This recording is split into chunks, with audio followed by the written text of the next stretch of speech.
Hello, so today we're introducing our final projects, and what I was doing for my final project is a research paper on whether gamified classrooms are truly beneficial or not.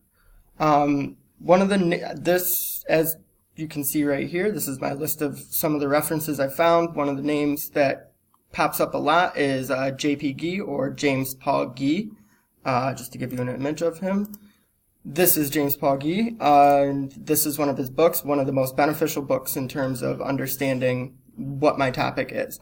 What video games has to teach us about learning and literacy is an exploration of how we can use the ideas, the concepts, the themes of video games to help students learn. Now, one of the biggest points that James Paul Gee makes is that students who play video games are willing to try thousands and thousands of times, failing over and over again at one single mission in a video game. But as soon as it comes to school, as soon as it comes to learning, if they fail, they feel like they failed forever, and there's no way to correct it.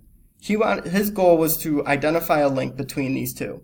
What makes video games so much more exciting and enticing to continue to push through failure, while school makes students immediately give up?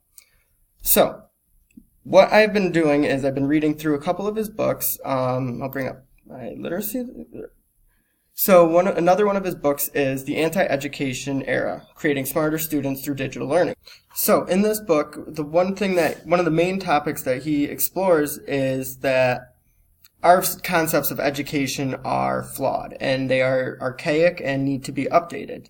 So what he's come up with is the use of digital learning and new media to try and engage and entice students, to show them that learning does not have to be this boring, outdated thing. Instead, we can do fun activities, we can create classrooms that are engaging, that target student interests, and do all kinds of things to try and keep students and show students that learning can be a great and entertaining thing. Now, one of the examples that I've been exploring while also doing this research is Class Dojo. This is a prime example of what a gamified classroom would be like, where students can be broken up into groups or individually. I'm going to save clicking the students since student names are still there. But one of the things that students can do is, inside of each of these groups and individually, they can earn points based on rules and different methods that the teacher and the students can create together. You can see that students can kind of create their own individual little monsters. This is one of the ways that we can create these virtual avatars for students. However, it's not to the level of the VR we've been looking at, or the augmented reality. This has been really helpful in terms of helping me determine whether this whole idea of gamified classrooms is beneficial, because you can see student engagement, you can see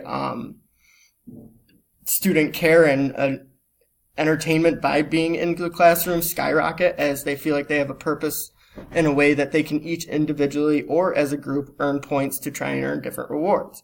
Now, one of the biggest issues that I'm facing with this study is kind of narrowing it down to just focusing on the research basis. This whole concept is incredibly enticing to me. I really think it's amazing. However, I need to become more focused with my research and find a little bit more into whether or not there's benefits or not. I would love any kind of advice or any help that anyone has. I thank you, and good night.